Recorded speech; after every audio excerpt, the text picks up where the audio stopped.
Good evening. Call the meeting of November 12th, 2024 to order. Madam Clerk, first of all, welcome to your first meeting and best of luck. And would you please call the roll of the council? Councilman Fogarty. Councilman Lawson. Yeah. Council Vice President Rego. Yeah. Councilwoman Souza. Here. Council President Rodrick. Here, let the record show all 5 members are present. Thank you. Please rise for the salute to the flag.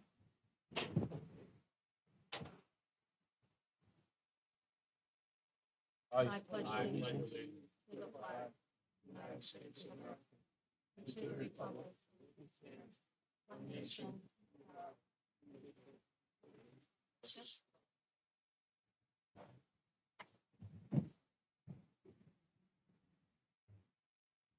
Thank you all.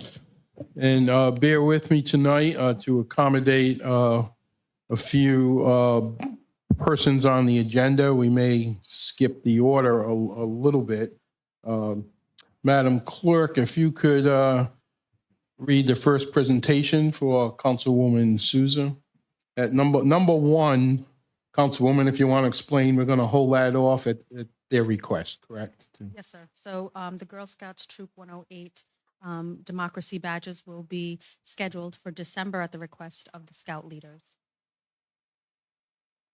Thank you. And Madam Clerk, before we do the presentation, we want to move up an accompanying resolution.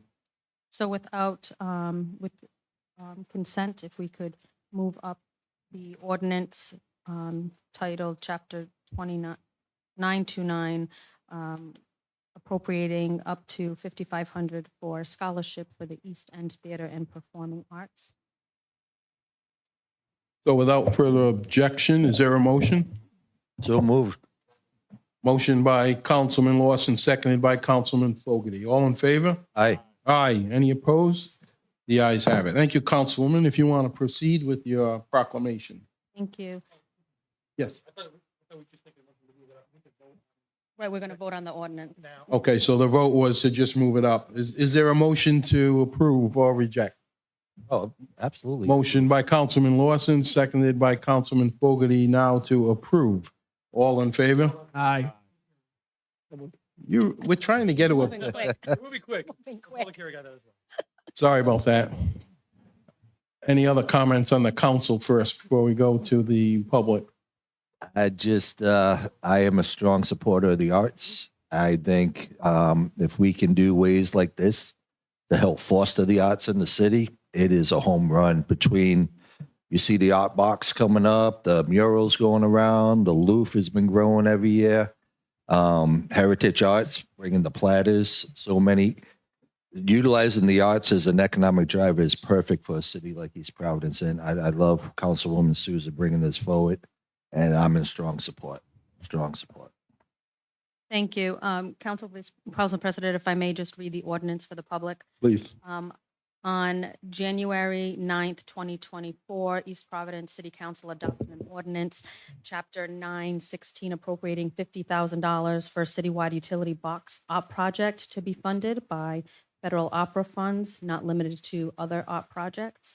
The City Council hereby reappropriates an allotment of $5,500 from that citywide box art project to scholarship towards the East End Theater and Performing Arts. The East End Theater and Performing Arts is a Rhode Island-based nonprofit community theater located on 1336 Pawtucket Avenue here in East Providence, with a mission to provide inclusive, accessible, and professional performance opportunities in art education that will make a substantial difference in the lives of young performers, giving them a creative outlet and a chance to participate in arts in a space to gain skills, confidence, and to succeed in education in the world beyond. I move or agree with the passage of this ordinance.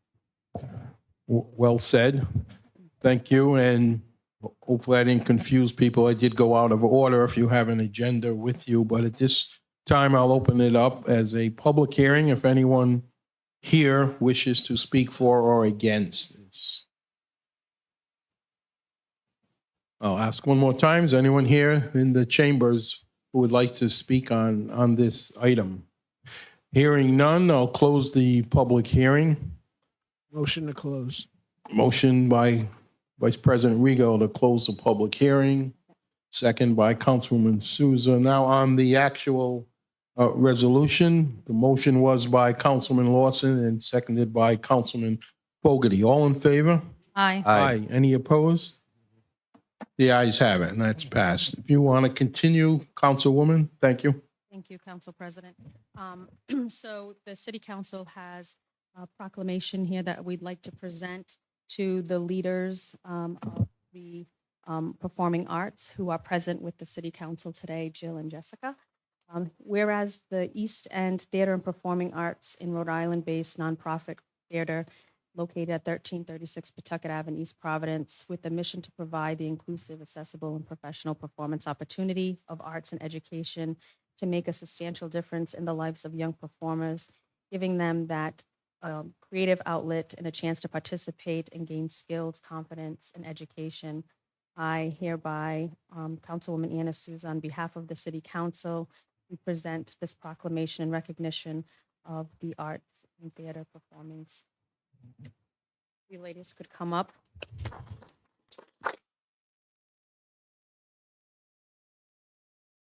Just want to say thank you for all your work and for being here in the city of East Providence to provide such an amazing experience to our residents and I'm sure many others abroad. You're very welcome.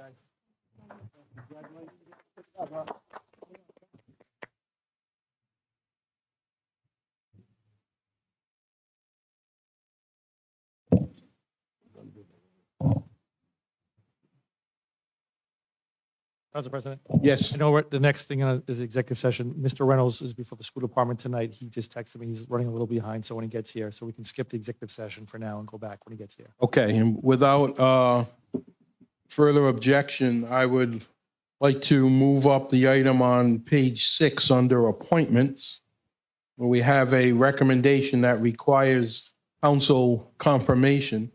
And this is for the position that had been advertised for assistant solicitor. The name is a typo. The name is Joel Votolato. That is the recommendation. About a week and a half ago or so, I sent out Mr. Votolato's resume. I mentioned that I had met with him, and if he was available for any of you to reach out, contact. I don't know if you needed to do that, but he's here tonight. Mr. Votolato, could you come to the podium to my left, please? Thanks.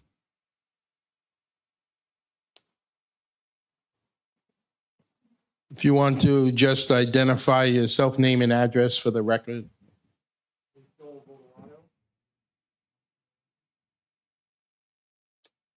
Could you repeat that for the record? Yeah. Joel Votolato. I live at 5 Paradise Lane in Johnston, Rhode Island. Thank you. And we all did read your resume. Any questions? I make a motion to approve. Second. Motion by Councilman Lawson, seconded by Councilwoman Souza to approve. All in favor? Aye. Aye. Any opposed?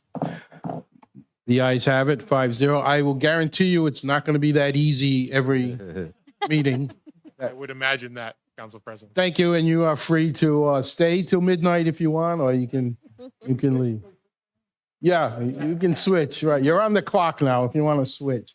But thank you for coming tonight. Thank you and congratulations.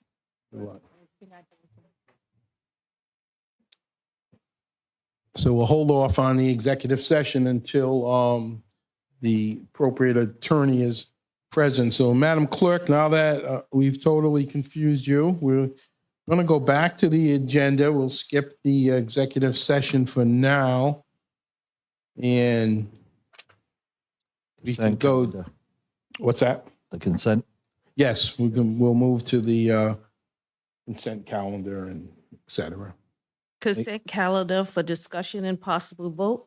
Council meeting minutes, October 15th, 2024, regular meeting minutes. October 22nd, 2024, regular meeting minutes. October 22nd, 2024, executive session minutes. October 29th, 2024, regular meeting minutes. Make a motion to accept. Second. Motion by Councilman Lawson, second by Councilwoman Souza. All in favor? Aye. Any opposed? The ayes have it. Thank you. Next item. I'll make the motion to bundle C1 through C6. Second. Motion made by Councilman Lawson to bundle license numbers C1 to C6, seconded by Councilwoman Souza. Any comments? All in favor of bundling? Aye. Aye. Any opposed? The ayes have it. Is there a motion? Make a motion to approve. I have no discussion items. Second. Motion made by Councilman Lawson, seconded by Vice President Rego to approve. All in favor? Aye. Aye. Any opposed? The ayes have it. Thank you.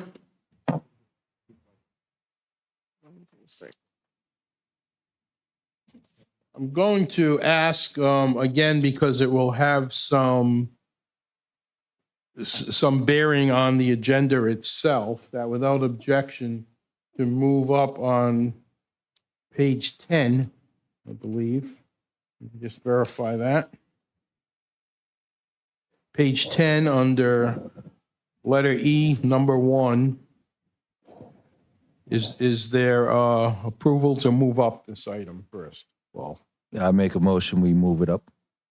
motion by Councilman Lawson, second by Councilman Fogarty. All in favor? Aye. Aye. Any opposed? The ayes have it. Madam Clerk, if you could just read the title next to number 1. Ordinance dash chapter 2, adding article 8, East Providence School Department Capital Improvement Revolving Fund. Sponsor, Council President Rodrick. Thank you. So before that, I would just announce, as I think the council, I did let you know this, I believe, last night, but last night was the final meeting of the East Providence High School Building Committee and closing out the bond issue. The high school is completed on time and under budget, and they will be returning a surplus of $3,292,562, which discussion for another time was a monumental feat that everyone was very glad about at the meeting last night. You know, we've, as a city, have come together between city council, school department to take this money. It cannot legally, for people who have asked, well, why don't you just turn it back to the taxpayers and lower the tax rate? It doesn't work that way. And it really, at that amount of money, wouldn't lower a lot of taxes. So it's to be used in the city. We have kind of collectively proposed that this money stay for education and school purposes. So we've crafted an ordinance, which after we have a motion and a second, hopefully, then we can have some discuss. There might be a little bit of adjustment in some verbiage, but basically, this will do what a lot of us here have been asking to do, and is to keep up some capital projects with our school infrastructure. So with that little introduction, is there a motion? Motion by Councilman Fogarty to accept the ordinance. I second that motion with amendments. And the motion by second is by Councilwoman Souza. I'll give you the floor now for purpose of adjustments, amendments. Yep. First passage. Thank you, Attorney. Thank you, Council President.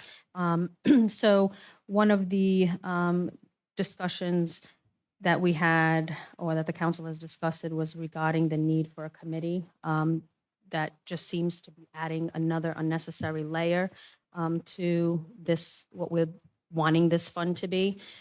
Pretty straightforward, similar to the capital improvement fund that the city has. The city knows what it needs. It proposes its needs to the city council. The city council then determines whether or not to allocate those funds. Similarly, I believe that the superintendent and her staff know what they need. They will discuss it, I'm sure, with the approval of their school committee and then present it to the council and mayor for approval. So with that being said, my first amendment to the ordinance would be to strike anything that mentions capital improvement revolving fund committee, which on page 1 is indicated. And then on page 2 of the ordinance, it would be section 2-279, 297. 297, thank you, Councilman. Just striking the word in the title committee and then striking A and B. And then for duties, it would be that the superintendent of schools would present to the council and the mayor the proposed capital improvement projects related to the school department. And Michael, I believe you have the red version of this. Can I interject? Yes, sir. So if I look at this, and Mike, correct me if I'm wrong, if we just completely eliminate 2-297, and then in 2-298, management and procedures, just change capital improvement revolving fund committee to school department. Or school department administration. Mhm. And so the process will be just like with the Myron J. Francis boiler. They identify the project, they vet it through the school committee. And then once they determine what they need, we receive a resolution asking to enter into a contract with the vendor. So eliminating 2-297 it just keeps that flow going. The school department knows their buildings, what the capital needs are. This is just creating a fund outside of their school budget that we can keep feeding, Correct. if that makes sense. So rather just eliminate 2-297, just update 2-298. Sure, and basically, you know, I can agree with that. What it's doing is not changing the intent. It's no. the school department, the superintendent of schools, and it has to come to the city council, the school committee. That's the law, that's the process. They just can't say, we are going to replace X, Y, and Z. It costs $50,000. We cut us a check. We have to vote on it. Now, I'm sure we will all vote on these projects because we've all been advocating for them. So we're not, for anyone out there who may be confused by this, the wording changes, we're not changing anything. We're eliminating some words like committee. The original committee was an intent to just be very, very open and to get a couple of people from the public so everybody sees what we're doing. So, okay, I agree. Let's just get this done. And the votes will be taken at public meetings, so public. And let me interject. I want to thank you for your leadership on this whole day. You guys know that I've been very passionate about making sure these schools are taken care of. And we, all 5 of us are very supportive. But your leadership has been outstanding and amazing. And I can't thank you enough, Council President, for championing this through. Well, I appreciate that. And as I always say, it's team EP. We're all on this same team and we're all together. So I think you might have another. Yes, sir. Okay. Like that. So can you let us know the gist of the change? So we have, everyone should have a copy of Coleman Sue's proposed amendment. It was attached to your, within part of your document. Okay. So the first one is to be striking the definition of capital improvement revolving fund committee on the first page of that ordinance. Yes. 297, we can completely wipe out. We're on page 1. That's all right. Isn't that page? Oh, I apologize. So that's one. That's one amendment. And then 2-297 is striking A and B, Oh, the whole thing.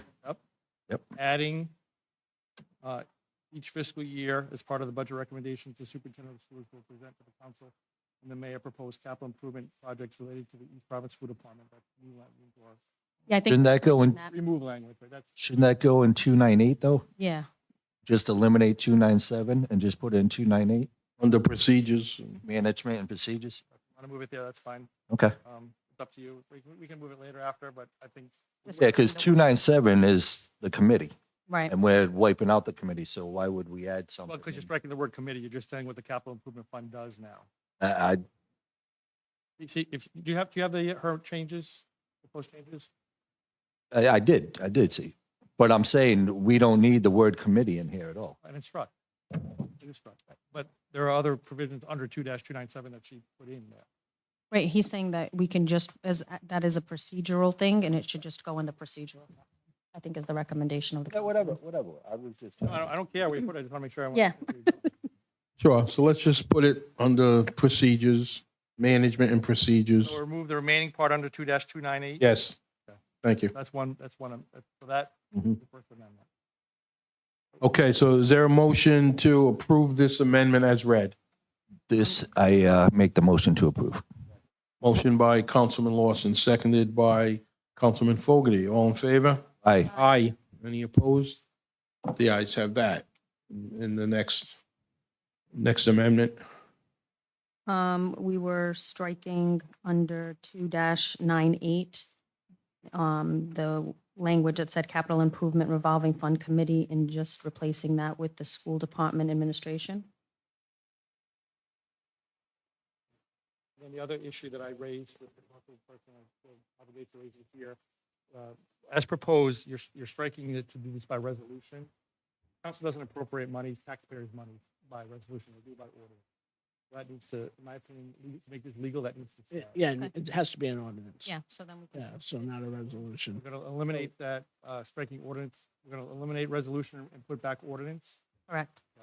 I make a motion to, with the language being changed to ordinance.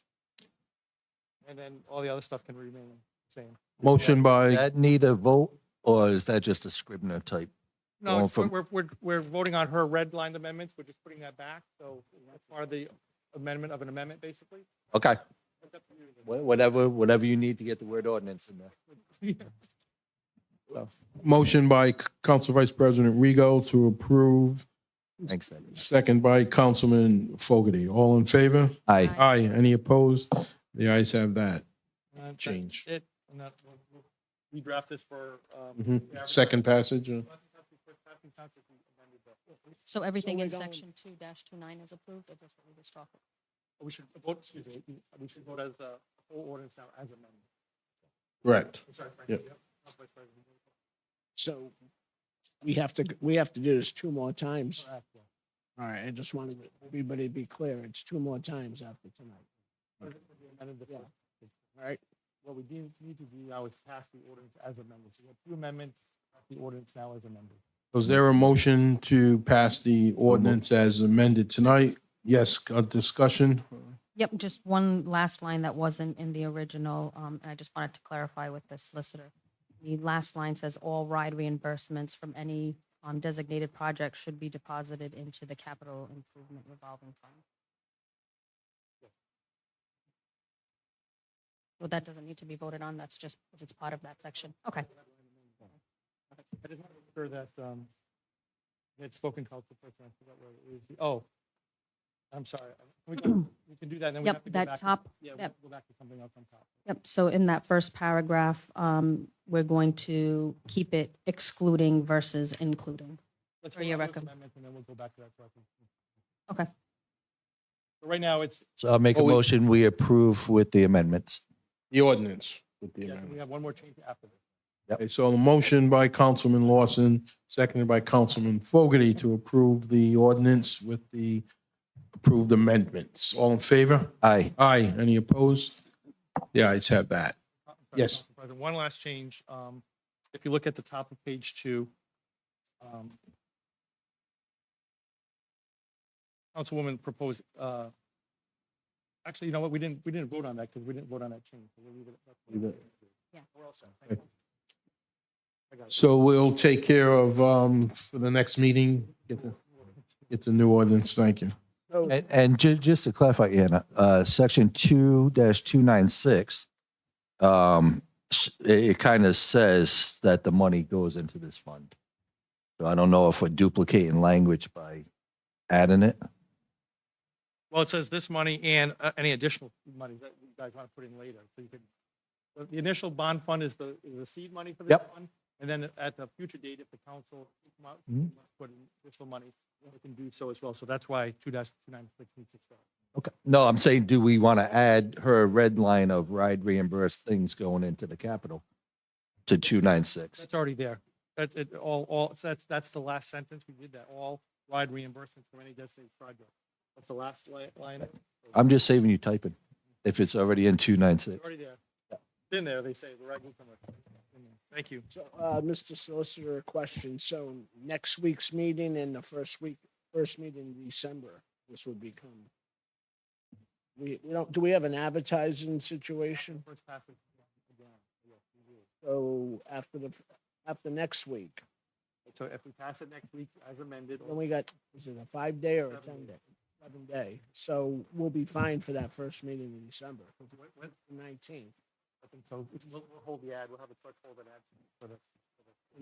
Next Wednesday. Yeah, next one being Thursdays of the local paper comes out on the Thursday, so it would be next so we're good time wise as far as that first meeting in December. Yeah. December is when?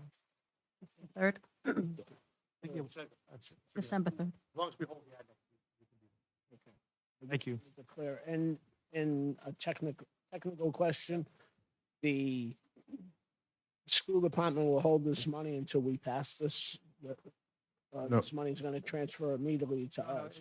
This money actually is being held by Ryback. And held by them, right? Yeah, it's not being released until we get all this straight. And I had a long conversation with bond counsel today, so she knows this is I coming. just wanted to know who was holding the money. We don't, it's not physically in our possession. It's Okay, in by that Ryback. was my question. That's why I want to keep this thing moving as soon as possible, because once it's done, then you start accruing interest.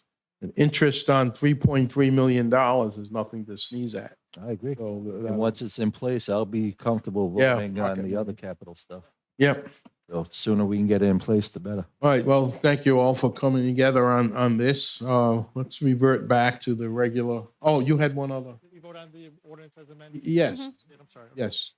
It was 5-0 unanimous. Thank you, sir. Thank you, Mr. Solicitor. Unless we have people here for license, I don't know. Yeah, let's stick with the, Madam Clerk, if you can go back to where we left off. Okay, making it tough for her. Public hearing, annual renewal of miscellaneous licenses, authorization, granting to renew subject licenses, excluding alcoholic beverages licenses for year commencing December 1st, 2024, upon application by licensee and approval by Chief of Police and as required by Health Inspector and other city officials. Continued from 10/22/2024. Council President? Yes, Councilwoman. Thank you. At this time, I want to pull one of the licensees' entertainment license, separate from the rest of the renewals. That would be the Myrtle license. I have no other. Which page is on We're the on page agenda? Yeah, I have 5.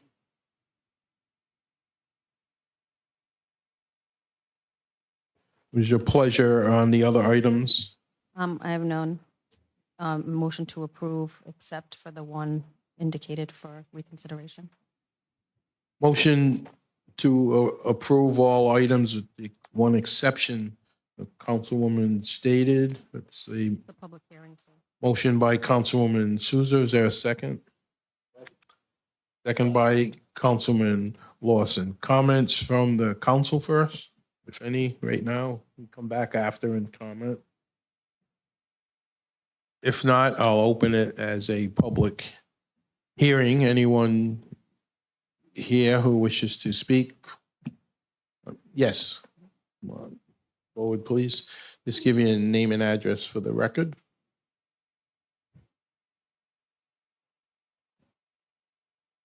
Hi, Natalie Van Landingham here from Myrtle, 134 Waterman Ave.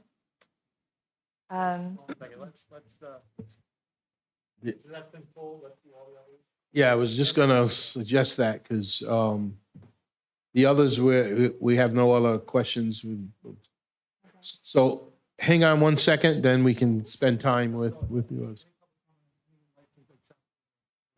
Right, that's the, can I have a motion to that effect on all of the items as listed except, right, we did make the motion in second. You just have to And close public hearing, Council President, if there isn't any. Okay, so we will, no comments on everything that. Anyone in the public want to speak on any of those other items, licenses? Hearing none, I'll close the public hearing. All in favor in the council? Aye. Aye. Aye. Any opposed? The ayes have it. So those are approved. Next, we will bring up the item listed as the Myrtle. Okay, so you did identify yourself already, but okay. Sure. First, I'd like to say how grateful we are to be in East Providence, where we've chosen to make our home.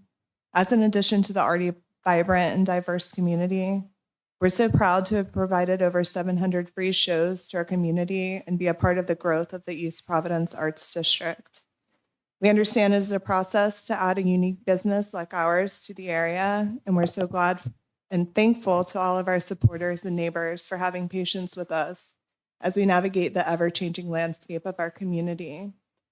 As you know, there have been multiple closures of music venues just like ours in Rhode Island, and we take all complaints and suggestions very seriously and address them promptly so we're able to provide a safe venue for art, music, and community for many years to come. Since our renewals last year, we've added additional security staff to make sure doors are closed, patrons aren't being loud outside, the neighbors' driveways, and access isn't being hindered. Staff members are constantly making rounds outside to remind people to keep their voices down, picking up trash, checking the decibel reader, and keeping an eye on all surroundings. We've also posted notes on all doors, continuously post on social media, reminding patrons to be respectful of our residential neighbors. We have also worked with the city to add no parking lines to the area outside of Ivy Street that was causing a nuisance to the neighbors. We will continue to comply with all noise ordinances and look forward to continuing to bring a safe, thoughtful space to our East Providence community. Thank you. Thank you. We may have some other questions for you after. Anyone else here to speak on this issue? Please come forward. Gentleman in the back, you was starting to come up.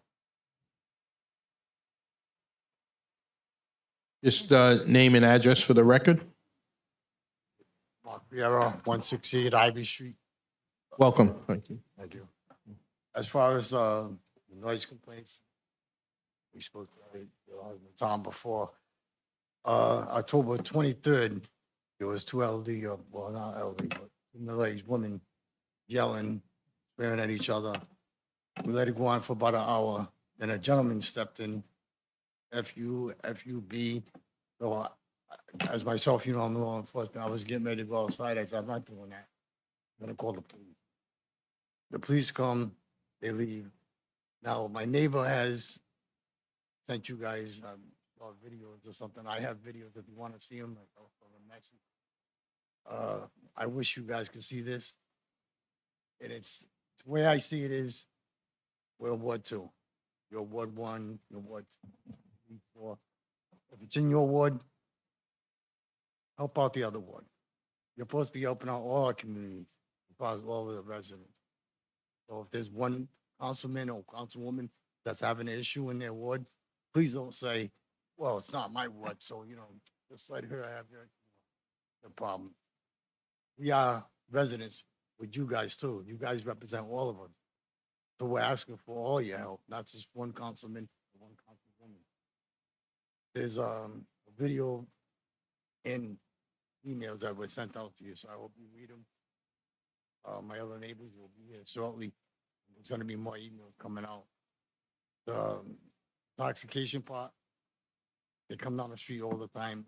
It's not a problem where you can say, well, let me stop myself, because then you're gonna get yourself in trouble. So they get into their cars, they drive off. So we're thinking about calling Med. Let them do their job. They have the women stay outside. They watch them get intoxicated in their vehicles. They follow them. Call the police, have them pull them over. There you go. They're done. It's a done deal. And the next thing is ACLU. We can't take it anymore. It's really. I wish you had this in one of your wards, just so you could see this for a weekend. Now weekdays, my neighbor's right now home with his kid. His daughter's is 1 year old. He's got tape. He sent it to you guys. The music is way too loud. And then after we have this meeting, it seems like you want to complain? And the music goes up again. After the police leave, then they'll put it down a little bit. And they'll play it like till 11 o'clock or something. I got to get up at 4 o'clock in the morning. I'm pretty sure the live bands are not supposed to be playing until 11, 12 o'clock at night. But that's on you guys. You guys make the rules. So I just wish you guys could enforce them. I appreciate it. Mr. President, Yes, Councilman. I see Chief Francisconi here. Could you please come to the podium, Chief?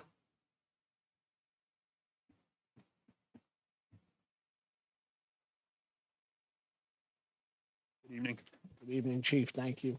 Thank you for being here, Chief. You have an incident report on this location, the number of calls that your department has had to respond to this location?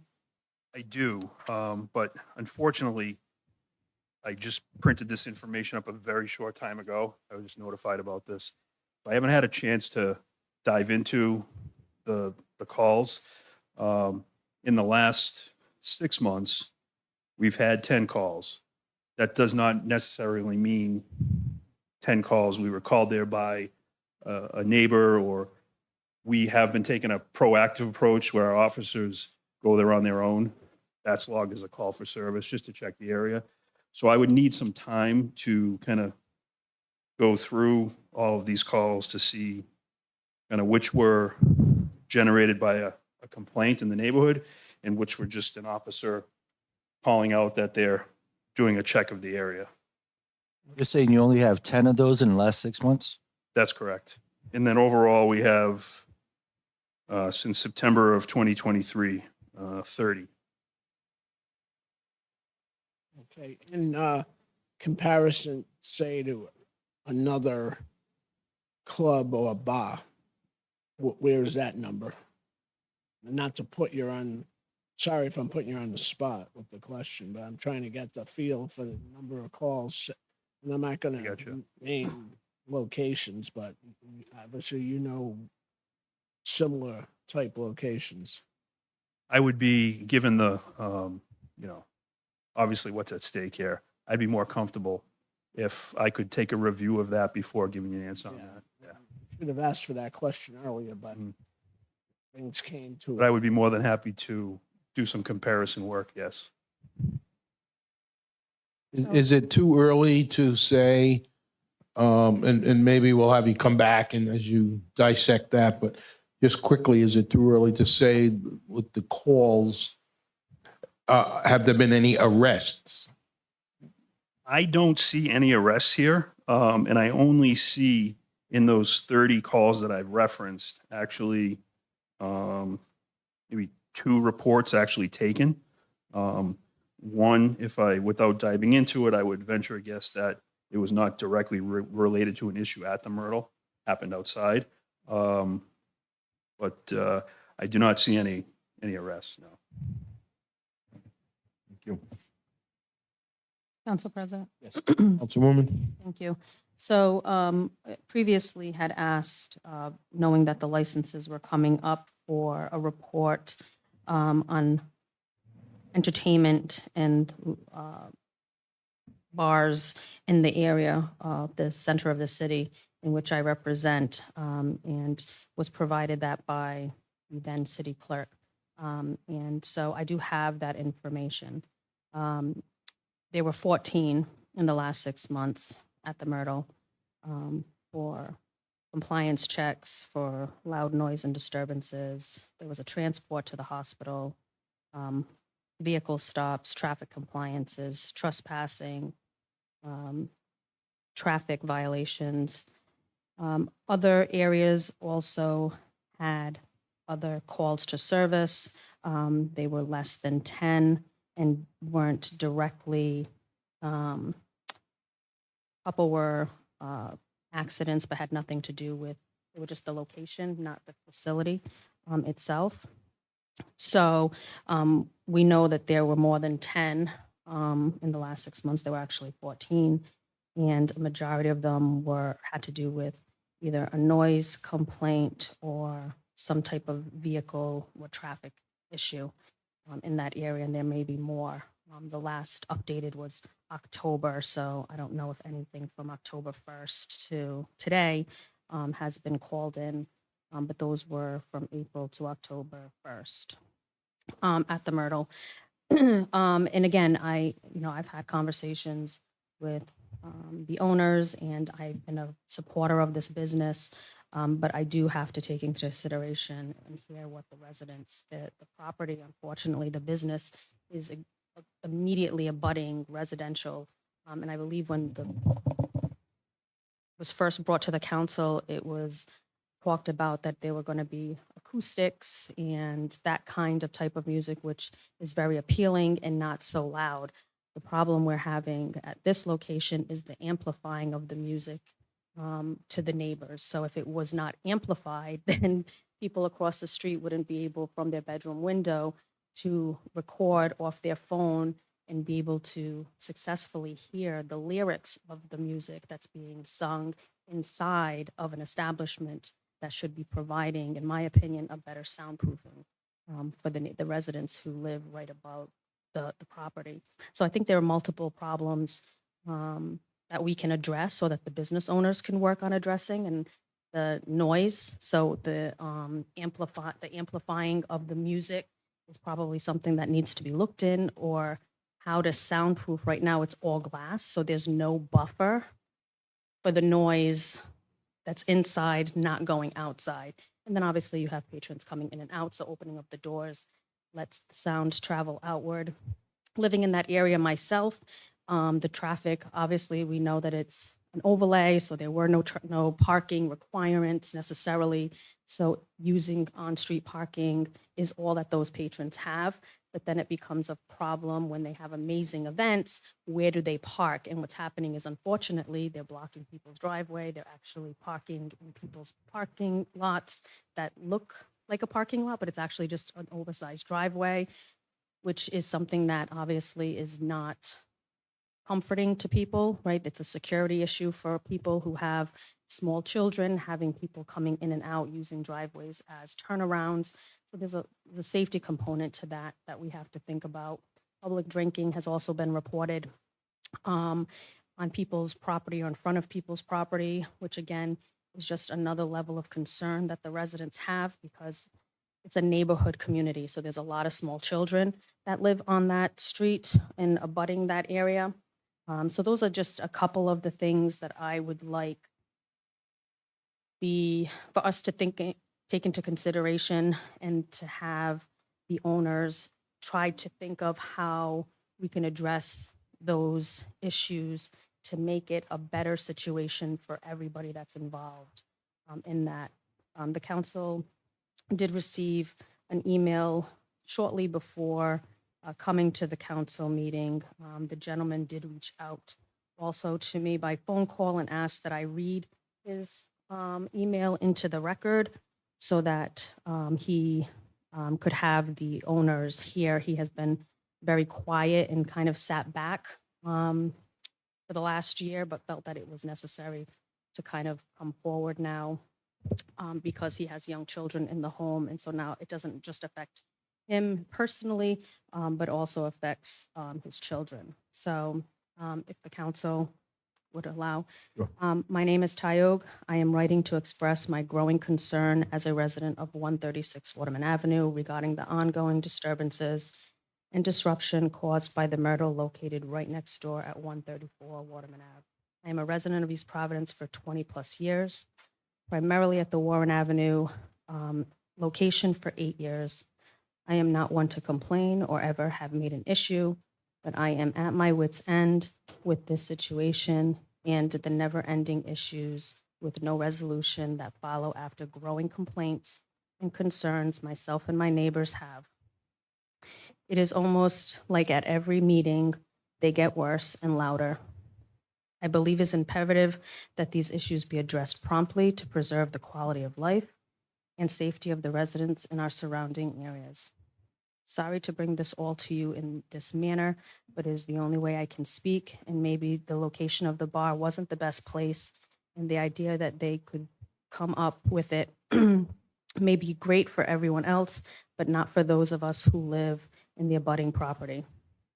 First issue is excessive noise. One of the primary concerns I have is the overwhelming noise emanating from the bar late in the evening and often past curfew time. The loud music amplified, voices and shouting from patrons frequently disturbs the peace and quiet of our home and our neighborhood. The noise level becomes intolerable, making it difficult for myself and other residents, including families of young children, including my child, who is one, whose window is right outside the bar, who has been woken up multiple times throughout the night because of this disturbance. Once having peaceful sleep, now no longer. Drunken and rowdy patrons. Another issue has been the consistent source of frustration is the behavior of intoxicated patrons of the Myrtle Bar.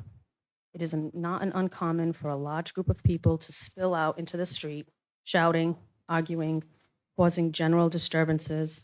They often instant that where individuals have engaged in disruptive and even dangerous behavior, including fighting, loitering, smoking outside, and most importantly, stumbling to their vehicles and driving off, which endangers everyone, and this contributes to a sense of insecurity in our area. This, coupled with the lack of adequate security or crowd control, has created a terrible environment for those who live nearby. Parking and traffic issues. The parking situation around the Myrtle has always been a significant concern, resulting in patrons parking in residential areas, blocking driveways, and contributing to congestion on an already narrow street. This not only makes it difficult for residents to find parking, but also creates a safety hazard, particularly for pedestrians and their children. Excuse me, point of order. Could we have decorum in this council room? Thank you.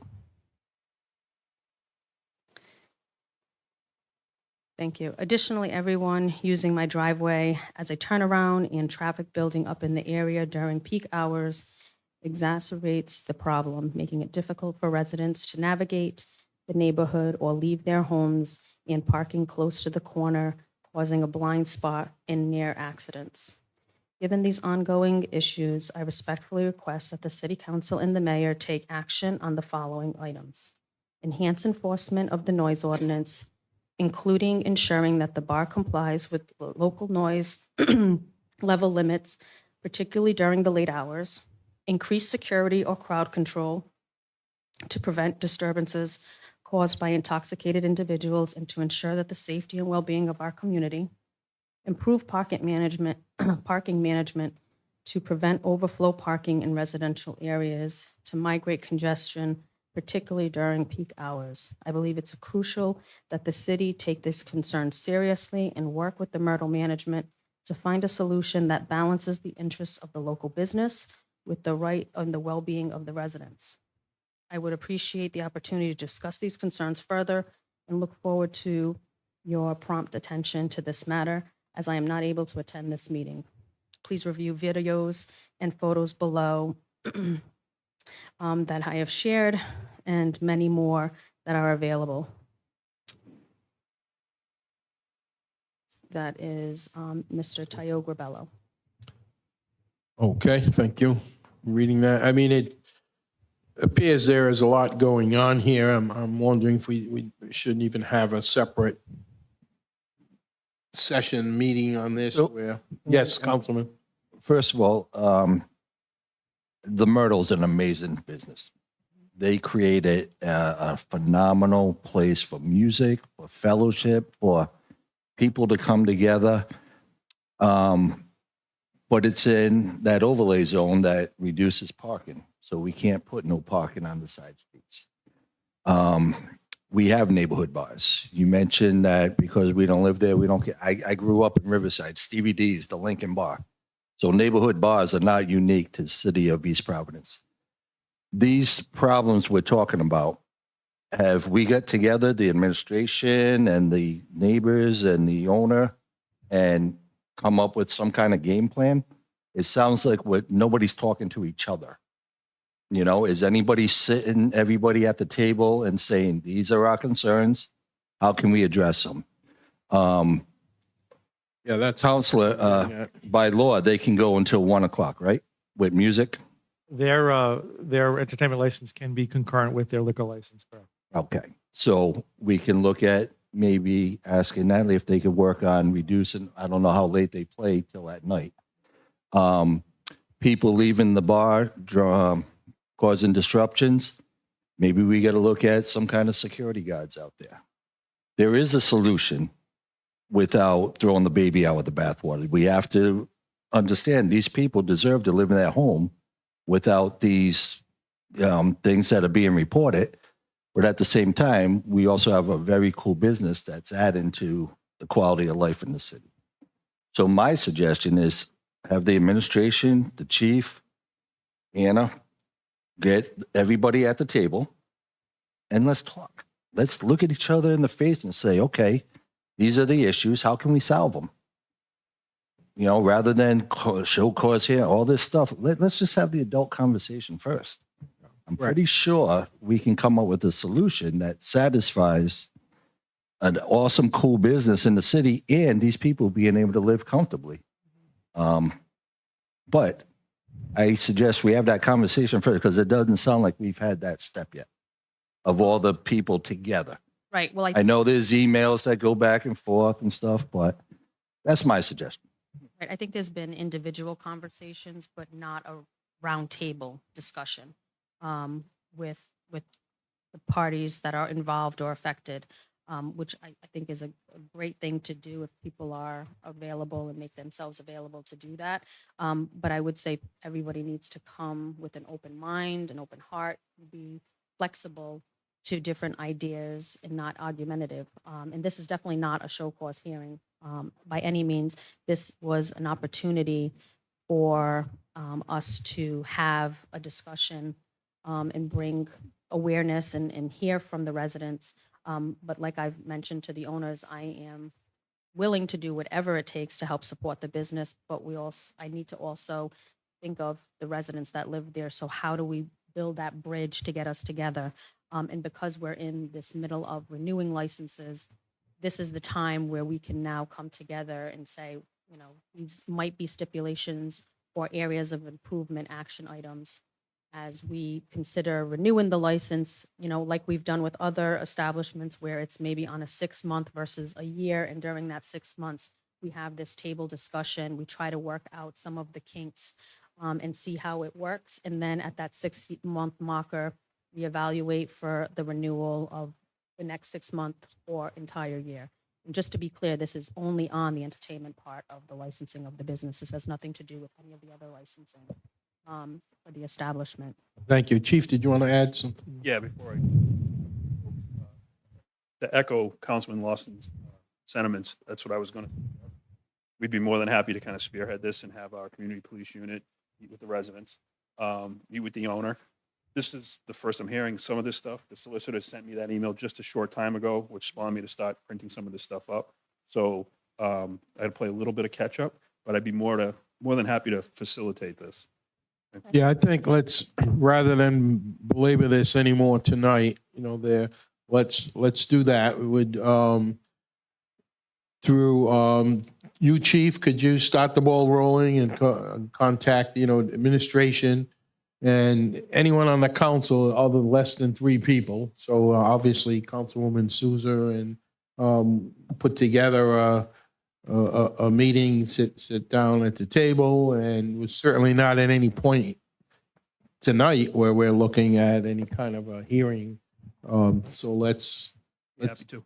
do that and keep us informed. Keep me informed. I'll let the council know. when something, and we'll let the councilwoman know with her schedule. And Mr. Solicitor, do you want to add something? No, just, I think when our next meeting, we should just continue this issuing of the license till the next. Yeah, that was my next thing. What are we doing tonight then with? So they're still valid, and we're Still just valid, going to they still have a continue. license. Okay. I think the renewal is, I'm assuming it's either 11:30 or 12:30. I'm not sure. I asked. So more than likely, this is not going to be resolved by that time. So we have to grant them a temporary license if this is where this is going. It was a question I was going to ask because today is today's the 12th of November. We meet the 19th. Well, Anna mentioned a 6-month review. Yeah, I'm good with providing a 6-month license with a review, and in that 6 months approval, we come together at a round table and have this discussion to try to work out some of the issues that everybody has and concerns, and then. Similar That's your- to, Yeah, that's your call. The chair. yes, Councilman Fogarty. First of all, you had a couple more speakers. My opinion on this would be the annual license granted, have the community get together, satisfy the residents, satisfy the business. 6 months later, get together, see how they did, instead of coming back for a 6-month added license, just renew the whole year now, would be my opinion. Give them the renewal now, and then have the community get together and work out their differences. So you're saying a standard renewal, Yeah, because we got the power Right. to, if something. we Once could, the license is No. granted, you have less power because you've got, then you're going to have a show cause hearing and all those issues. So the time to put restrictions or any kind of a compromise is now, I'm my fine for it. opinion. So I would just suggest that we put this down for the 12th, the next Tuesday's meeting. Hopefully, maybe in a week's time, we could get a meeting together with the individuals. If not, we can put it down for December. I think it either expires 12:30 or 11:30. I can't remember the date these licenses expire. Or that gives us time, but we can do that. Yeah, it's more. if they're different and haven't spoken yet, right? So, Well, you're saying you think there's time between now and next Tuesday to meet? well, at least with the police chief and whatnot, yeah. I'm sure the owners are willing to meet and some of the neighbors. Sure. Councilwoman's usually good about Okay, having. that's fine with me. That's Yeah, up to you. yeah, no, Make a if suggestion. everyone's willing to do that, and because we're going to wait till next week, I'd rather not, continue the discussion because if people have already spoken, can you be very quick? Because we're going to revisit, Yeah, I just wanted to clarify, since we were talking about the police reports, I do have all of the reports. We had 3 noise complaints. I have the dates. The rest of them were for parking, which we worked on with the city to put the parking lines on the side. We've had a lot less problems with that.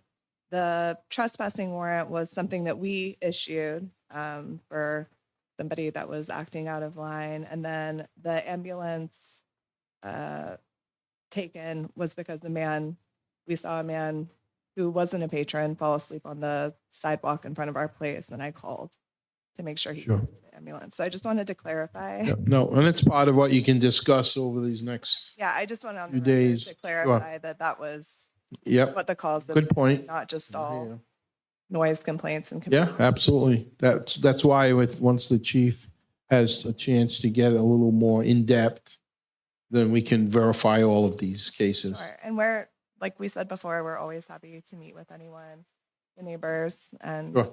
all of you and talk. Okay, thank you. Sir, you haven't spoken yet. Do you want to say something? Just name and address for the record. Sure. I'm Jacob Haller. I live at 561 Public Street, Providence. I just wrote a statement. I've been trying to get out and about more this year, and one of the first shows I went to was at Myrtle. Since then, I've braved the Washington Bridge a number of times to see someone play there, sometimes multiple times a week. And when I released my 6th album, Myrtle was my first choice for the CD release party. On social media and in person, I have seen Myrtle emphasize the importance of being considerate to their neighbors. And when I go to Myrtle, I usually grab a bite to eat nearby as well, so other local businesses are benefiting from their presence. They are also wheelchair accessible, which can't be counted on everywhere, and they have a selection of mocktails, which I appreciate as a non-drinker. This year has seen a lot of beloved Rhode Island venues close, which is a real shame for a state that, with so many great musicians and artists. In the best of times, running a successful bar is difficult, and the pandemic and the Washington Bridge situation have made it even tougher. I hope that the city of East Providence sees their way through to renewing Myrtle's license so that they continue to thrive and grow. That's it. Thank you, sir. Appreciate that. Mark, you've already spoken, but can you be quick? Okay. That's all right. Just be quick. Councilman Lawson, I understand that. My sister lived in Riverside too. I understand about the bars near the houses and stuff. But when you have loud bands, it's not like a bar. It's not like Riverside. So We got bands too. yeah, but this is loud. I mean, I'm 3 houses down, and you can hear the drum, the saxophones. I mean, everything. The guitars, especially when they open the doors. They open the doors, forget about it. And then I don't want to be a pain. But when they open the doors, it's all the way down to Blandon Avenue, Central Avenue. That's not right. Those are some of the solutions. We gotta Right, I mean, everybody together. I definitely want to speak to them. As far as the other thing is, well, the ambulance called the lady from the middle that came out and fell on, the last man was here. He fell in the street. 6 inches more, she could have broke her neck on the curb. And she left her established. Now, we have that document. So there is other calls. We will get to the bottom of this. This is, so Mr. Solicitor, the business of tonight I would continue to 11:19. to the 11:19. By the way, this is only the entertainment license. You're right, just intent. Do we need a motion to do that? So I'll entertain a motion to continue the entertainment license till the So moved. November 19th. It's motion by Councilman Lawson, seconded by Councilwoman Souza. All in favor? Aye. Aye. Any opposed? The ayes have it. Thank you. Thank you all who came out to speak. Next item, Madam Clerk.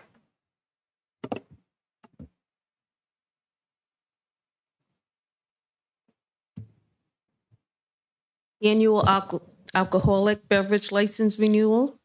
Please refer to Exhibit A for business listings continued from 10/22/24. Council Vice President. Mr. President, Madam Clerk, in compliance with Rhode Island General Law 36-14-6, I hereby recuse myself from this particular discussion. Thank you. Will you return? I know there's a PC game and they're losing. I'll Yes. make a motion to approve just to get it started. I don't have any discussion. on Second. these. Motion by oh, we have to wait for you to, okay.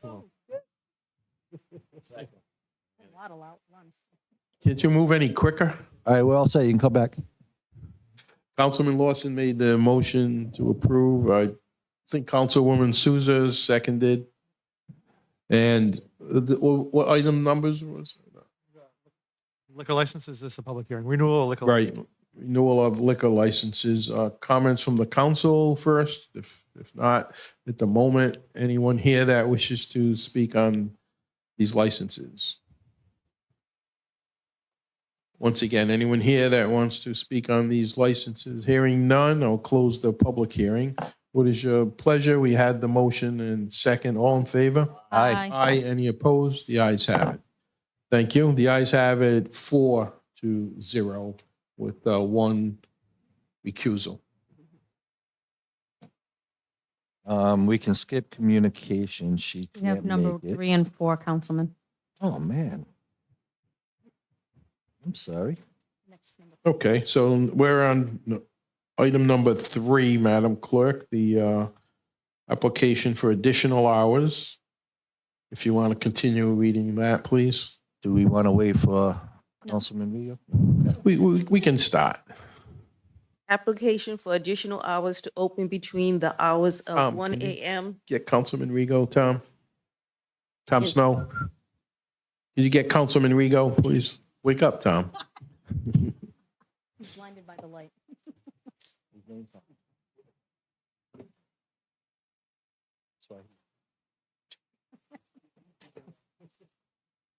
Motion to approve the application. Motion, we have to have a few light moments up here. Motion by Councilwoman Souza, seconded by Councilman Fogarty to approve. Any other discussion before we go to a public hearing? Any other discussions, public hearing? We'll close the public hearing. Hearing none, all in favor? Aye. Aye. Any opposed? The ayes have that 4-0. Next item. Dance and Entertainment, new applicant Dennis Leggett.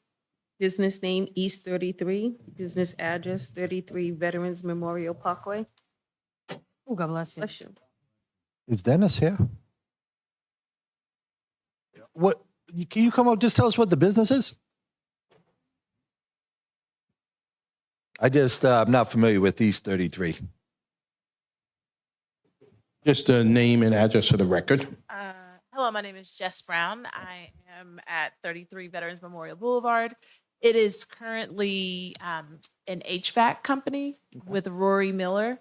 I think his is 33 East, and we are stepping in with he has another commercial space attached to his space.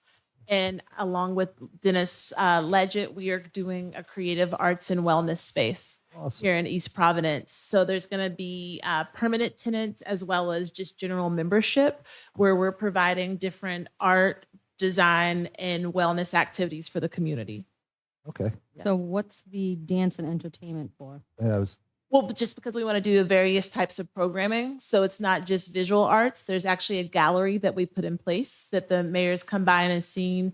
We have commercial space, and we also have a large garage space that's going to be used as a flexible multi-center. So we have areas where there can be shop space, but also we want to allow dancers. Dennis is actually a nationally renowned crump dancer. And so, and he dances internationally. So we want it to be a space if people want to do dance performances. We're also going to be having sort of a black box theater space there as well. We're inviting community members to come in and do professional development and just various different types of programming. And we want to host events. So we wanted to make sure that we were getting the proper licenses in place to do that. Well, Yeah, it sounds good. They need a license? Yeah, for so- that? yeah, she said performances and stuff. Yeah, I apologize. I'll send this memo to you tomorrow, but I remember I did a memo on February 15, 2024, under state law, what constitutes entertainment licenses, and includes exhibitions, shows, performances, and other things. So that's why I Okay. moved it. Yep. I enthusiastically. What does Move to the approve. parking situation look like for that? So we have an enclosed parking lot behind a fence that has about five spaces. Right outside of our fence, there's 3 spaces, but then there's street parking. And then we've been told that there's actually 2 new parking lots that are going to be going in right behind the Comedy Corner. Is it Comedy Corner, Comedy Connection? Off the highway Correct. is a parking. I just fearful that on the side, I guess it would be, where they're coming off the on-ramp on the. Vets Oh, there's Parkway, not that- even a possibility of parking there. Yeah, that people wouldn't, I mean, there's a gap enough for people to want Yeah. to park. My concern can is imagine. people, parking there. There'll be a problem. And we know that there's like 2 other businesses right close and that they've handled that before. So we'll just make it clear in our mailings and social media. And we're going to try to be clear about where parking is. And yeah, that was one of our first concerns. But I know that Rory's been working with the city and the Arts District to be talking about where patrons might be coming. Thank you very much. Motion by Councilman Lawson. Is there a second? Second. Second by Councilwoman Souza, Council Vice President Rigo. All in favor? Aye. Aye. Any opposed? The ayes have it. Good luck. Thank you so much. We Welcome. look forward to inviting you all out to an event. Councilman Lawson can dance. He'll be over there. He just can't sing. Go down that cardboard. We'll be breakdancing. Oh, boy. Next item, please. Communications. Yeah, no comment there. Communications. Communications, any person who submits a communication to the city, to the council and wishes to speak on it must indicate this in writing no later than 4 p.m. the Thursday prior to the next regularly scheduled council meeting. A person who lists more than one topic on their communication will be allowed to speak on the first one listed. Nancy Hale, driving and pedestrian safety issues, update, progress, and future. Yes, we received the notification that she is unable to attend tonight. So next item is public comment. Did you have any signups? Oh, okay. Mike, Yeah. is the trust lawyer here? Okay. Oh. All the people that signed up for public comment had to do with Myrtle or the East 33. So they left, okay. Okay, so there is no public comment, so Motion to go into executive session. motion by Councilwoman Souza, is there a second? Councilman Absolutely. Lawson to move into executive session, and Recite the statute, please. yes, let's go back to the first page for the statute. Pursuant to 42465A2 litigation regarding two claims. There it is. As listed on the agenda. Yes, there's, both claims are listed on the agenda. The motion was unanimously approved. We will this time recess into executive session. Be back shortly. And then Lawson.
And she'll make a motion to seal the executive.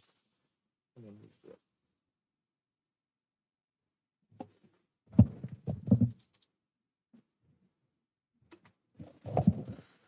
This time, we'll reconvene the meeting coming out of executive session. A motion is in order to seal the minutes of the executive session. Council Vice President, make a motion, Council President, make a motion to seal the minutes. Motion by Councilwoman Souza to seal the minutes of the executive session. Is there a second? Second by Councilman Fogarty. All in favor? Aye. Aye. Any opposed? The ayes have it. Thank you. We'll have to resume the docket. It's all- Yep.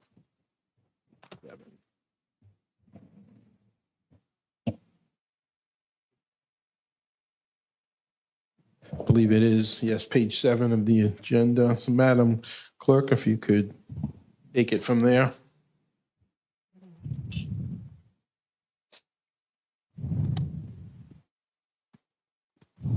Motion to reconsider fiscal year 2025 capital budget and capital improvement program as amended on October 15, 2024. Council Vice President Riga. Council Vice President, please. Thank you. In accordance with Robert's Rules of Order, as a member of the prevailing side, I move that the council reconsider the FY 2025 capital budget and capital improvement program as amended on 10/15/24. I also would like to state that oh, sorry. Is that your motion's complete? Okay, is there a Complete, yep. second? Before we go through, it, can you just guide us through this process? So we moved the money out of capital to ensure these school projects. Those were taken care of. So how do we go back to put back what we took out, which was the fire trucks and the DPW? And I'd like to make a motion to add one item. So we're going to get there. Yep. So First just thing- what's the yeah, process? So the process is that you just made a motion to reconsider that. Okay, If that's seconded and passed, then the amended ordinance is before you. The amended ordinance as you passed as on October 15. I believe the council person, I think everyone got it, has additional amendments or changes to the amended ordinance that's before you. He's putting some stuff back and adding stuff. At that time, you have the ability to add additional stuff to that ordinance if you so choose. okay. So I get mine via email. I didn't get his updated ordinance. I don't believe. Is it just, It was in the what, is it what I don't get the physical oh. packets. It's almost everything in the original, but there's some stuff that he left off. We can, All right, so we can go we'll through- we'll discuss go that through. when we get there. All right, so first step is I'll second his motion. And then that opens up the discussion on the capital budget. Correct. So first of all, you got a motion to reconsider. So it's a first and a second. You're going to vote aye or nay to, Perfect. yes or no to reconsider. So if that passes, then the ordinance is before us again. Okay. So that's a second by Councilman Correct. Watson. And the Council Vice President made the motion. Does anyone need the motion restated? I think we're all set. All in favor? Aye. Aye. Any opposed? The ayes have that. Mr. President. 5-0. Yes, Council Vice President. First, I want to echo the sentiment of Councilman Lawson on your tutelage of bridging the school budget, the excess school bond money over to the city, and your work with the school department administration, and as well as Councilman Lawson. Again, you're having a meeting a week ago with the school department. I again speak for myself that never was it a situation of not providing the equipment for the fire department. But as any real estate agent worth their salt would tell you that one of the most important things in this for schools for the city is the school department. You see when houses are being advertised all the time, they talk about being in this school district or that school district without naming a name. That's because if you want to bring young families into a city, you provide them with the best education. And I know that's the mayor had a conversation about younger families moving into the city. That's why we're trying to build single family units for older people to be able to afford to get out. So without a good school system, and that was our intent, or that was my intent as to why we wanted to make sure that the schools got their money. It had nothing to do with being anti-fire truck, anti-rescue, anti-DPW. The future of the city is bringing in young families, and young families want schools. And for some people on it, I didn't read it, but obviously people tell me things. For a couple of people on the internet to say that I was anti-first responders, shame on them. Shame on them. I have a first responder very near and dear to my heart, and I also have four relatives who are on the red side of being a fireman. So I am never, and for that person to say that, and to scare people, scare elderly, shame on that person, and she knows who she is. Thank you. Thank you, Mr. President. I appreciate your comments. I will vouch for the fact that, you are a supporter of infrastructure in the city on the school side and the city side, including fire trucks, as are all of us. I mean, this has been a process that we were talking a lot of money, a lot of policy, and I think we've worked it through as a group. And as I had stated, couple of meetings ago, it's not either or. We're going to take care of infrastructure. One of the words Councilman Fogarty first uttered when he ran for office was infrastructure. So that's what we're doing, schools and city, and not affecting the tax rate per se. This is an opportunity to, let's get that 29-year-old fire truck replaced. Let's get the school boilers and roofs and intercom systems done, and we're doing it all. So I appreciate your comments. So that was a Now- motion. That was passed. Okay. So now so the original ordinance is now before us, which was if you look on it has the book and page number at the top. And it says as amended on October 15, 2024. And those were the strikeouts that the council made. And the additions for the school are at the bottom of the ordinance, and it's signed. It's all signed. I believe now Councilman Rigo, if he so chooses, move his amendment, which is a separate document, and we can walk through what the amendments are. Once he makes that motion, if he wants that before this. So his motion would be to appropriate $6,038,625 for the 2025 capital budget as listed on his proposed ordinance, and we can go through what those changes are, Councilman. And then you have opportunity to Yeah, add I to that later. don't have a copy of his changes. Okay. Is it in your packet? I get a. No, but it should be should also be on your scan. Or unless you got it from the Secretary of State's website? Or did you get it from the clerk's office? Because we did not post this because it doesn't become active until such time as it's actually proposed. So you're saying packet, the one I got in the email, it didn't have the resolutions and ordinances attached. So that's why I don't see. Well, we could just go through. So, all right. One of the things that I think we need to work out as a council, back in the day, there were physical packets delivered to all of us. Now that process is a little bit convoluted. A couple of us print off online. Some of us pick up a copy, and it isn't always the same thing, but that's discussion for another day, but at least we can go through it now. They should always be they should always be on the Secretariat website, and it wasn't this time around. The reason why this was not on the Secretary's website is because I didn't know the council person was going to make this amendment until he actually makes it. So that's why anybody can put an amendment. They can say, I think I'm going to put an amendment through, but we only post the actual ordinance, not some Yeah, proposed amendment. I'll just let our new clerk know that I get mine digitally. That's all. It's just a, Yeah. just a thing. We're good. So as I'm Okay. looking at this, Sure, there's a motion first, then we'll have a second, then discussion. Do I so. need to go item by item? no, it Now looks that like you the see only it- thing different is the stump grinder. Everything else is the same as the original. Well, yeah, the obvious stuff, but yeah. All right, As far as the original, yeah, So can you make your motion and just summarize? okay.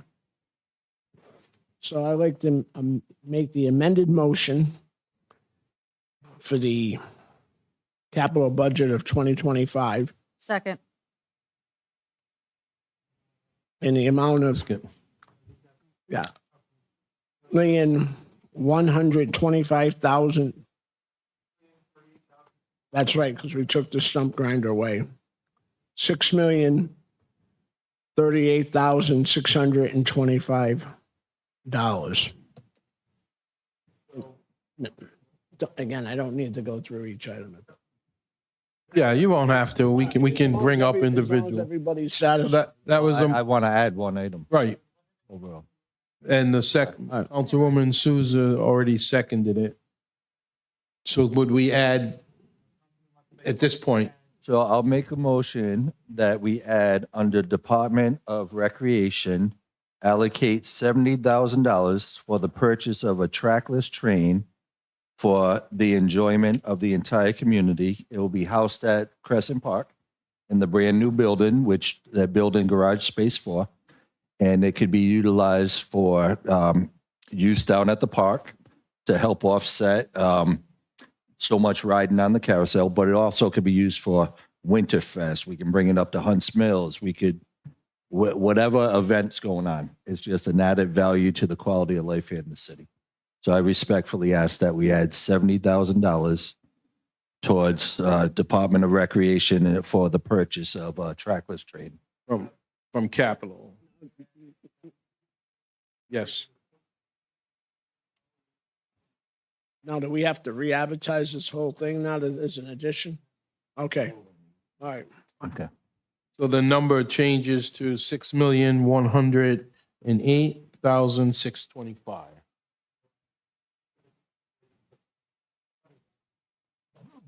Thank you. Is there a second to that? Second by Councilman Fogarty. And then go back to the.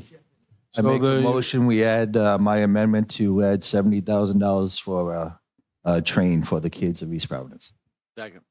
And the motion was seconded by Councilman Fogarty. Of course, Councilman Lawson made the motion. All in favor? Aye. Aye. Any opposed? The ayes have it. Now a motion is in order for the original ordinance as Councilman Rigo, With a new amount of, I just gave you that number. 6,108,625.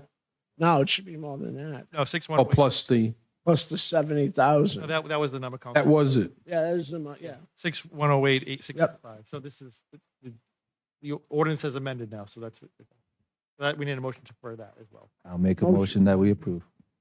Motion by Councilman Lawson to approve, seconded by Councilman Fogarty. All in favor? Aye. Any opposed? The ayes have that. All right, thank I have a question. Does Question. that mean that there's only, that leaves only 10,000 or so into the capital budget?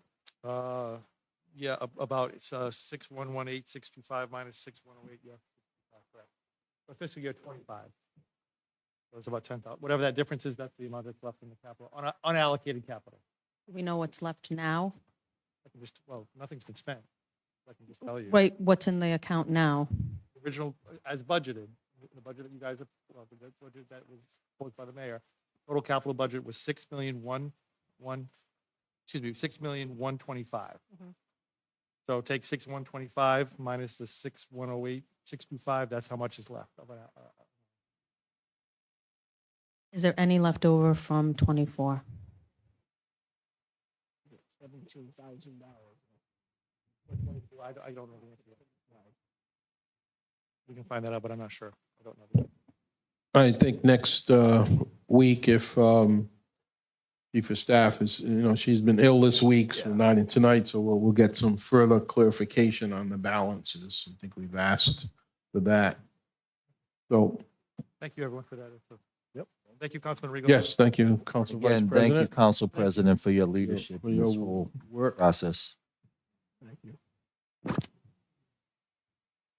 Back up here. Next item. Council consideration of mayor's message of disapproval and veto of capital budget FY 25 amendments. Possible vote to override city council. Well, Do we just table? So that would be on the table. Table because you that's guys. tabled, yeah. I motion to table. Second. Motion to table by Council Vice President, seconded by Councilman Fogarty. All in favor? Aye. Aye. Any opposed? The ayes have that, 5-0.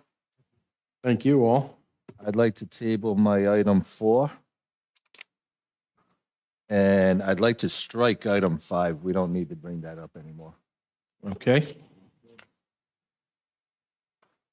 Next item.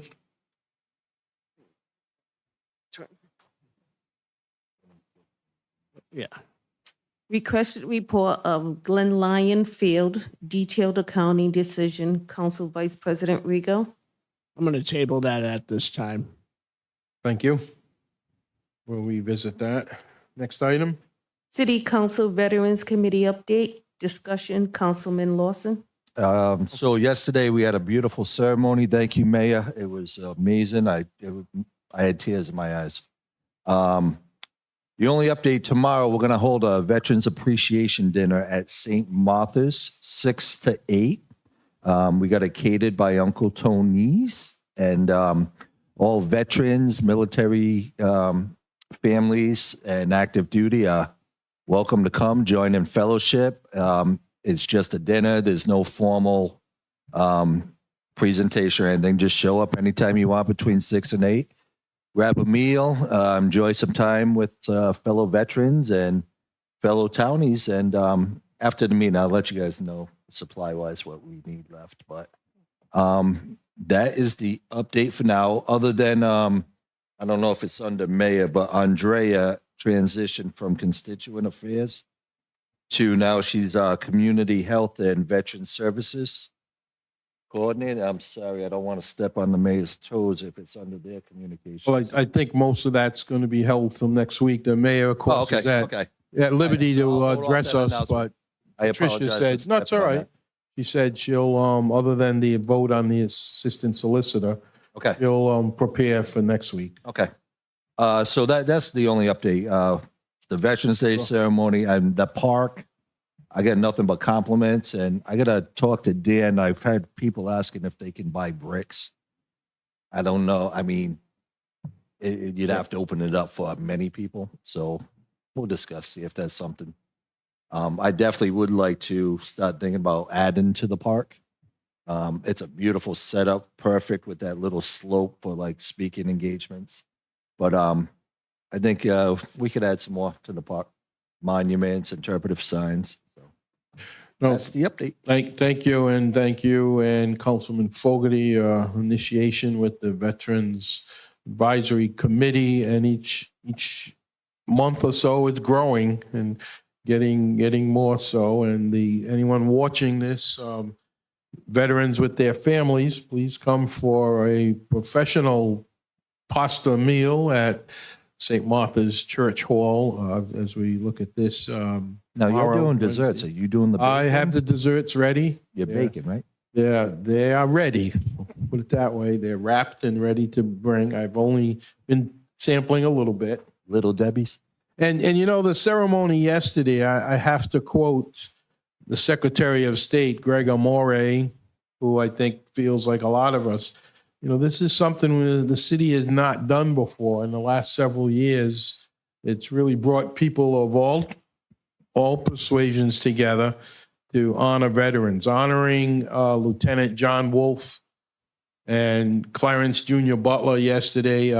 Thank the mayor for selecting them. Those are two kind of icons in our city. John Wolf, a longtime teacher and a hero as a veteran, and Clarence Butler, we know about his story from Vietnam and the Bible in the helmet, getting shot, saving his life, and he carries that Bible around with him. And it was just a great day to honor veterans yesterday, and we're going to continue to do that. So thank you, Councilman Lawson, for giving us a little kickstart with that whole appreciation thing. Enough of that. Thank you. Enough giving each other pats on the back. Next item, please. Freedom Green Holiday Tree Lighting, December 8th, 2 p.m. to 8 p.m. Discussion, Council Vice President Rego. I just want to know if the hayride's going to be there. Well, we have two events in Ward 1 that day. We have the Hunts Mills event, and now we have the Freedom Green event. So the Christmas festivities will be taking place in Ward 1 on the 8th of December. Next year, the Riverside might let you have the train. Mayor, we got to get one ceremony. My calendar is filled. There's 47 tree lighting, and there's only 42 trees in the whole city. Go ahead, Councilman. That's all. It's just an Just announcement. announcement. Yep. Very simple. Great time. What's the date again? Sunday, December 8th. Thank you. At what time, Frank? 2 p.m. 2 p.m. And where? at Freedom Green.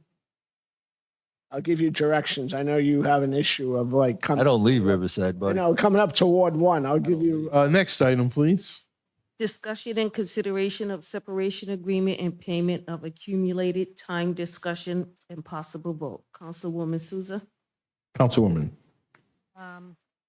We're on mayor communication. what's that? No, number 9 is, I don't have a number 9 on mine. Okay. I don't have anything on this. I wasn't even sure that this was on. I'm gonna table. okay. Can we just table? Do we need a motion or? Put it for the next council meeting. Okay, motion by Councilwoman Souza to table. Is there a second? Second. Second, Councilman Lawson. All in favor? Aye. Aye. Any opposed? The ayes have it. Yes. Mhm. Oh, I'm sorry. Is that what you want? Yes, Mhm. that's fine. Okay, next item, we go into public hearings. Oh, we did number 1 already. That was earlier in the meeting. Continued business. 1, request for detailed breakdown of allocation as awarded to the East Providence Fire Department, $3.75 million. Safer Grant Fund, discuss. Council Vice President Rego. Council Vice President. Since this time, Chief of Staff Resendes got back to me, and again, without her presence here tonight, I think it's best that we table this to the next meeting. Sure, and I would acknowledge that she did give you a report, I think, but we can discuss it next meeting. So we'll hold that off maybe under the mayor's report, or do you want to do it as a separate item like this? But either way, she'll be here so how about a motion to table? That way it's That's what I said. okay. Is there a second to that motion?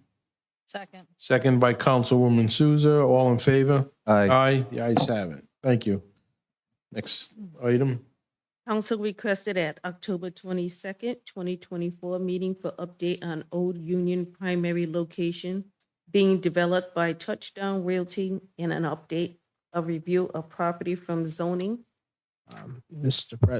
President, Madam Clerk, since our last meeting there on the 22nd of October, the zoning officer did issue us a report and made some stipulation that the real estate company or developer, Touchdown Realty, needed to be in compliance with. So I think we should give the person from Touchdown Realty, or the company, I should say, the time to do that. But I'd like to thank Mr. Pimentel for taking quick action after our last council meeting. And it's very concerning to my residents of Ward 1. A couple of things there, but I think everything will work out for everybody at that location and for the neighbors. Thank you. Thank you. I know you've been working hard on that issue. Appreciate that. Madam Clerk, under new business, if I could state that Ms. Rezendi will report on some of this next week, but Mayor De Silva, do you want to add anything? Do you want to mention the holiday celebration? Do you want to, we'll wait for next week to talk about the opera update, but I know you want to, or do you want to mention the proclamations and within about a minute or two? I'll be quick. First, I want to thank the council for taking decisive action on the capital budget that we had submitted. I really appreciate all of the council coming together around that. Secondly, we do have another tree lighting here at East Providence at the City Hall. That's December 7th. So it sounds like we have one on the 6th at Riverside, the 7th here, the 8th in Rumford, 2 in Rumford. So we have a lot of celebrations, and it's just another wonderful opportunity to bring the community together. Riverside's Christmas tree lighting over at the Borealis is always a lot of fun. The one at Freedom Green brings people from all over. And now we have a hayride that's being sponsored by the council over at. But Mr. Mayor, Councilwoman Souza gets the biggest venue of all. City Hall is in Ward 2. That's right. That's right. It's always a nice time. So The hayride's in coordination with the Historical Society, so. that's correct. And it's going to be at Hunts Mills, correct? Yes, sir. Yes, sir. So it should be a lot of fun. We just, I don't know if I can mention this, we recently, just this week, just today, started a new finance director. Glenda Delgado accepted a position. We went through multiple applicants, and she's a well-qualified individual. We'll be putting out a press release on that soon. The good news is that Malcolm is sticking around until the end of November, so he'll be able to transition her into a role as a finance director. So we're very excited about that. Additionally, I know it was mentioned by Councilman Lawson, Andrea Vargas has accepted the role of being the Constituent Affairs and Health Coordinator, utilizing the opioid settlement funds to pay for that position. She's available to you, and she's done such a great job in my office for the last several years as a constituent services person. That transition is just perfect for her. We brought in somebody to replace her, Lindsay Ferreira, who used to work for EBCAP, and she brings a wealth of knowledge and information also. So her role now will be constituent services. And I want to thank all of you for being part of the Veterans celebration that we had the other day. It was really remarkable. And I did it there. I'll do it here again. Incredible turnout from the community. A lot of veterans in attendance. Loved seeing the younger people there, the Cub Scouts and the East Providence Townie football team were in attendance. It was really something special to witness. And I want to thank all of you for being involved in that too. Other than that, we will bring to you an update on the ARPA money that we have available. I hope to meet with Council President, Vice President sometime, hopefully next week or this week, to go over that. I'd welcome meeting with Councilman Lawson, Fogarty, and Souza also individually if you have questions. And then we'll do a presentation here for all of you to have an understanding where we stand with all that. I have nothing further. I got the two proclamations. One of them I do want to mention. So, Mayor declared National Veterans Small Business Week. That's I won't read. Well, I might as well read it. It's Veterans Week. From the Office of the Mayor, whereas 1 out of 10 small businesses across the U.S. are veteran-owned, whereas from Main Street storefronts to virtual high-end startups that advance America, veteran-owned small businesses are a pillar of our economy that contribute to the foundation of our nation, whereas veteran and military spouse small business owners are resilient, disciplined, and mission-oriented. Sounds familiar. Thanks to their commitment to serving our country and communities. Whereas when we resolve ourselves to strengthen our communities, we must empower and support the giants that veteran entrepreneurs are in our economy. Whereas Natural Veteran Small Business Week highlights the programs and services available to veteran entrepreneurs through the U.S. Small Business Association and resource partners. Whereas the City of East Providence supports and joins in this national effort to help veteran-owned small businesses start and grow in order to help our community thrive.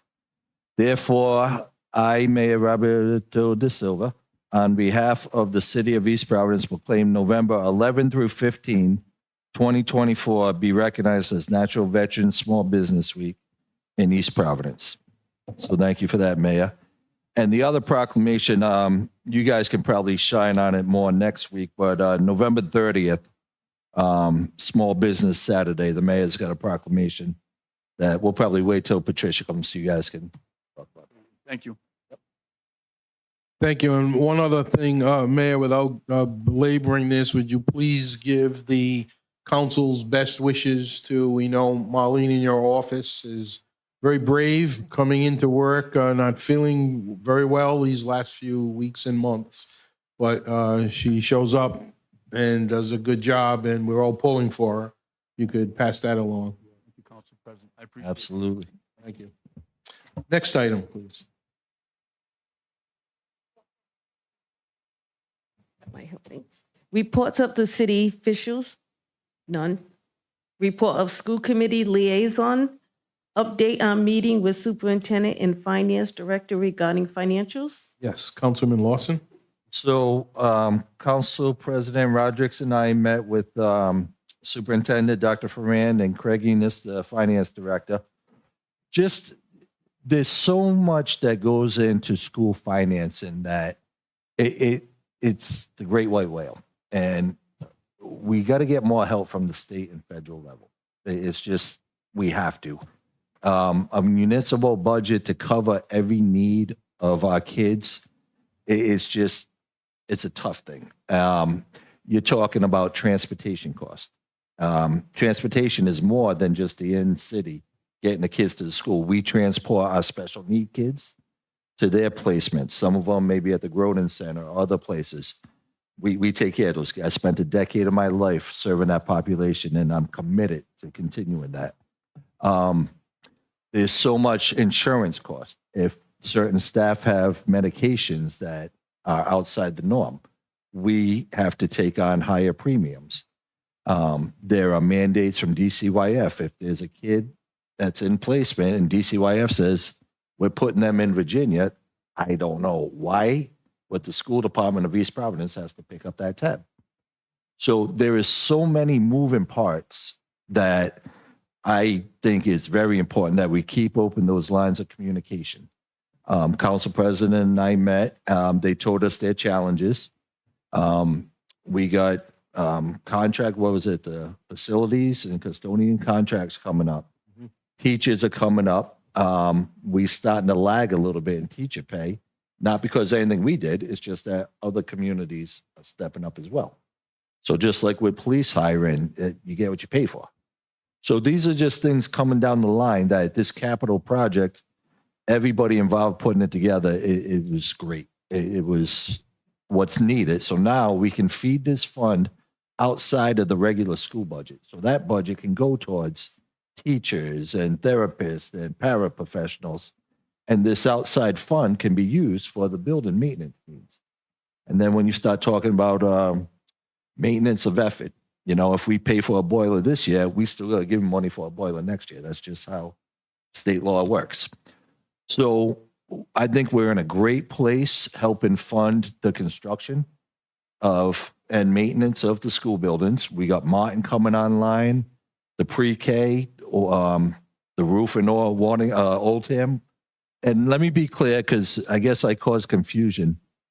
There's Oldham, which was the former school where we're looking to put the business incubator. And the current Oldham used to be the former Meadowcrest. That's our pre-K right now. So when I said we need a roof on it, I wasn't talking about the business incubator. So I think that caused some confusion with folks. But I came away worried because there's going to be challenges. We had a change on the national level that public education is not going to be a priority. You're already hearing the noise from that. So we got to keep an eye on the school budget. We got to make sure that these kids are getting the resources they need. So to echo Vice President Rigo, real estate agents, they'll tell you schools. Why would anybody want to live here if you got kids? Well, they're going to look at the schools. And I'm committed to making sure our schools have what they need. There's no fat in their budget. I sit, I watch, I listen. Anybody can look at the school budget. If you think there's fat, go ahead and say it. Let us know, because maybe we missed something. But in my eyes, we're paying teachers, we're taking care of the buildings, and we still need help. And that has to come from the state and federal level. So that's my goal for 2025. Anyway. Thank you. Good job. This Friday, I'll be attending, along with the mayor, a statewide meeting. Are you coming also? Oh, Vice President Rigo, we hadn't talked yet. We'll all be going to a statewide meeting on education funding. So we'll report back. I'll put that on Vice President. He can do the writing. I'll be at the coffee bar. Yeah. Thank you. Next item. Resolutions for discussion and possible vote. Resolutions authorizing the mayor to enter into a ground lease agreement with Tower Company 6 LLC for a cell tower at Grassy Plains Park. Sponsor, Council President Rodrick, Councilman Lawson. So I'm not going to add much to this. We've talked about this for a few years now. Councilman Lawson can add, but I want to thank the administration and engineer Eric Skadberg, who's here tonight to answer any questions. This is a much needed, just at the business meeting of the high school bond committee last night, the vendors were talking about poor cell service in Riverside. And this will go a long way to helping with that, as well as some revenue for the city. We'll be bringing in, I think it's a couple $1,000s a month. They're going to provide funding for a parking lot. So, Councilman, you want to add to? Bill, one, who was talking bad about Riverside? Let me know. Yeah. So this will be a cell tower. It will be off to, if you're in the parking lot, it will be in like the northwest corner. The lease agreement is the city for 5 years. We will receive, is it $2,000 a month? $2,000 a month. And they're also going to give us a lump sum of $96,000 to pave. Is it just the parking lot, Eric, or the drive-in as well? It's a drive-in as well. Okay, so the drive-in and the parking lot will be repaved. Any residents that have concerns, reach out to me, Ward 4 Council at eastprovidenceri.gov. It's not going to be an eyesore. It's not going to be overwhelming. It's going to increase cell service in the area, and it will be some passive income coming into the city. And Eric, isn't it? It's going to be in an area of trees, but it's designed to look like a tree, Right, they're supposed to look like a pine tree. like a pine tree. So it's a plus for the. Just a couple other things. Yes, please.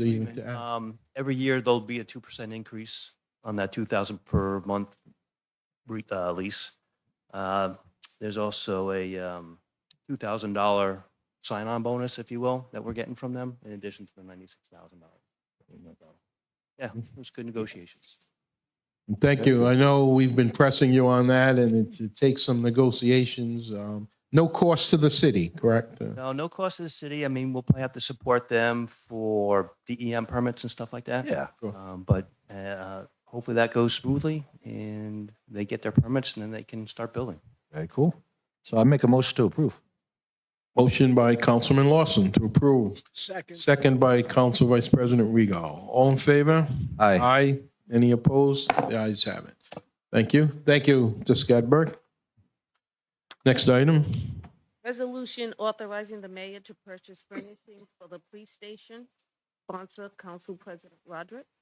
Again, a much discussed item through the past years. The city is using federal asset forfeiture funds to complete the purchase. This is for furnishings, storage units, et cetera, for the renovated portion of the police station. The bids went out and the vendor is WB Mason. The amount is $453,000,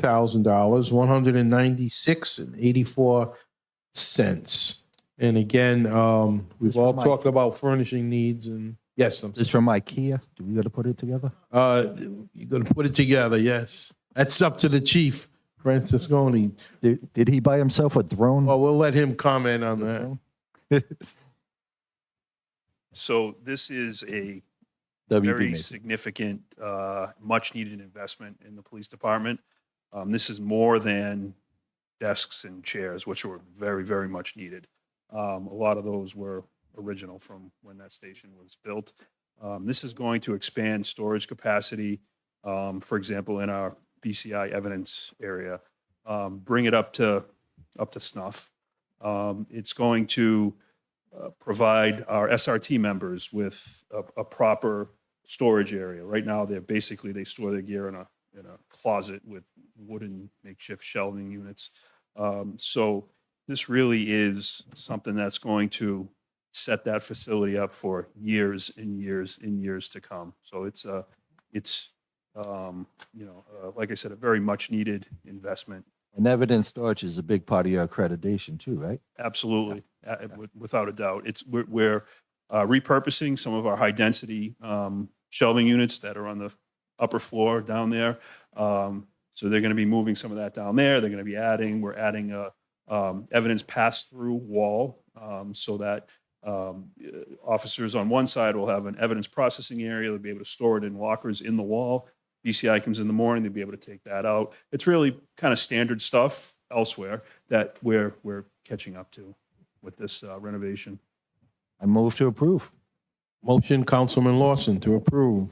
Second by Councilwoman Souza. All in favor? Aye. Aye. Any opposed? The ayes have it. Thank you, Chief. Thank Good you. luck. Thank you.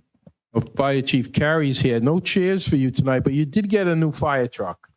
So that's a rescue, and Councilman Rigo, you got him too. So Will we that's, trade in the old rescue? But still Is it not like done trading with in the your car? thought, though. sorry I brought this up. Thank Still you, at the Chief. thing. Next item. Resolution authorizing the mayor to enter into a maintenance and upkeep agreement with Narragansett Terrace Realty Association. Motion to approve? Second. Motion to approve by Councilman Lawson, seconded by Councilwoman Souza. Councilman Rigo, yes. Are you still on the board of that? No, I've been tossed off. All in favor? Aye. Any He was opposed? exiled. Guys have it, 5-0. Motion to adjourn. Second. Motion to adjourn, seconded by everybody. All in favor? Aye. Any opposed? The ayes have it. Thank you all. I like tonight's meeting.